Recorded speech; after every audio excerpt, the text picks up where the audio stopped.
E aí, com nossos pontos importados, como a gente viu anteriormente, né? Se você abrir a tabela de atributos, vai ser um número bem assustador, né? Mais de 200 mil pontos. Então, qualquer procedimento que você for executar com isso, como vocês viram, só para excluir a coluna já foi lento. Não é adequado. Se a gente se aproximar, né, desses pontos e for medir a distância entre um ponto e o outro, por exemplo, aqui com a minha régua. Opa, cadê a régua? Ih, acabei abrindo a tabela de atributos, perdão.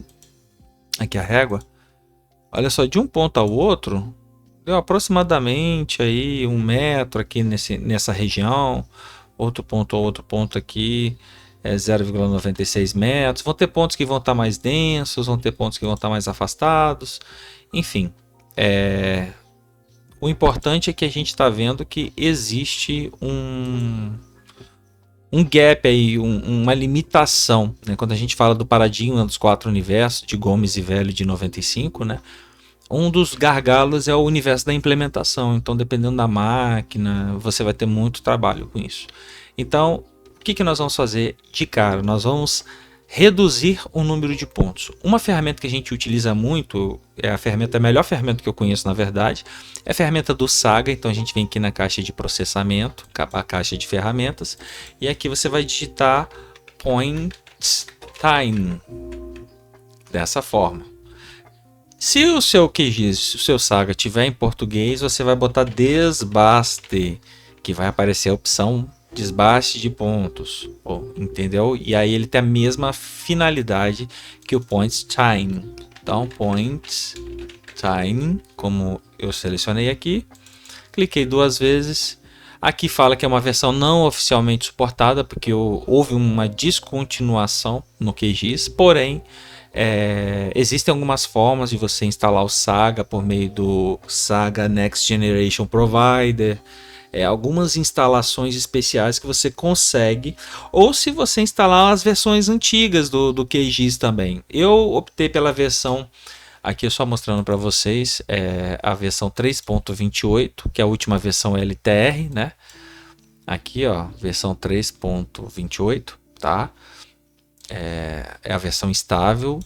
Aqui no Points Time, então, só colocando pontos da lagoa. Qual que é o atributo que eu quero fazer as estatísticas? É Z, que é profundidade. E a resolução aqui eu vou botar 10, de 10 metros, tá ok? E vou mandar executar. Vai levar um tempinho. Ok, fechar. Aparentemente nenhuma diferença, porque está afastado e o ponto ele tem uma representação, apesar de ser um ponto, não ter dimensão, ele tem uma representação de área, como vocês podem ver. Mas à medida que você vai se aproximando, isso vai se reduzindo. E vocês podem perceber o seguinte, o rosinha é o meu banco de dados anterior e o amarelo é o nosso ponto de dados novo, já desbastado. Olha como é que é diferente à medida que você dá o zoom, né? A diferença é grande. Se a gente medir a distância, vai dar mais ou menos os 10 metros ou algo parecido. Às vezes muda porque tem uma linha próxima da outra, de um ponto a outro aqui, ó. Você tem lá 10 metros mais ou menos. Isso não é um atributo fixo assim, né, da distância, tão fixo assim quanto a gente imagina, mas o importante não é ter a precisão geodésica aqui, né? O objetivo é reduzir o número de pontos e manter alguma estrutura espacial do dado, para você não perder essa informação, tá ok? E aí você tem as estatísticas do dado. Olha aqui como vocês podem ver, abrindo de novo a tabela de atributos, né? Aqui vocês veem, ó, o primeiro ponto, vou dar um zoom nele, essa ferramenta eu mostrei para vocês, está aqui. Em torno de um raio de 10 metros do dado anterior, né, que tem muito mais pontos, né? Você tem 19 pontos, a média 0,83, o mínimo 0,83, o máximo 0,83, ou seja, não variou em nada. Desvio padrão é vezes 10 a menos 8, então quase não existe. E os outros desvios padrões são muito pequenos, olha. O maior desvio padrão, se você clicar no cabeçalho da coluna, você ordena do menor para o maior. O menor é 0, não há desvio padrão, média, mínimo e máximo, exatamente. E o maior é 0,5. Né? 0,5, assim, a gente está falando desvio padrão muito pequeno comparado aqui, ó. Você vai ter uma média de 1,5, o mínimo 1,5 e o máximo de 2. Então, assim, aqui você tem até uma expressividade, mas só são 2 pontos. Então, acontecendo aqui, vamos dar um próximo zoom aqui nesse ponto. Então, você tem aqui 2 pontos próximos dele, né, que vai ter... é da outra tabela, perdão. Enfim, é referente aos outros pontos, tá? Mas a gente percebe o quê? Que variou pouco, então a gente vai adotar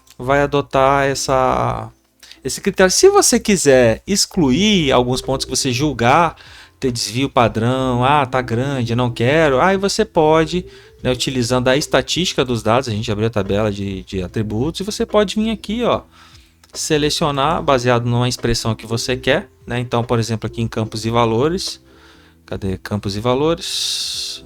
Beleza. Você vai botar STD, desvio padrão, né? STD, Standard Deviation, né?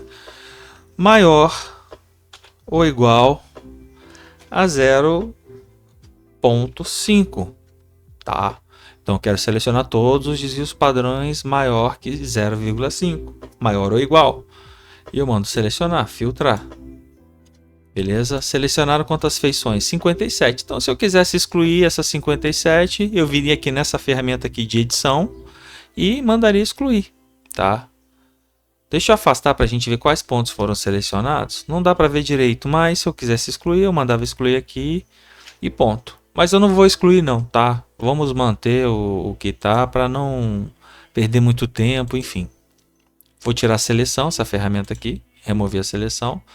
Os pontos da lagoa eu já posso remover também, não me interessa mais, porque a gente já salvou, eu preciso só dos pontos com menor densidade. E é isso, pessoal. Então a gente utilizou a ferramenta Tiny Points, a gente diminuiu a densidade para seguir com o nosso processo. É o número de pontos, né? Eram 200 mil, agora nós temos aproximadamente 12.463, então tivemos uma redução substancial, tá? E é isso. Ficamos aí encerrando esse vídeo, para o próximo vídeo então. E é isso aí, pessoal. Valeu, falou!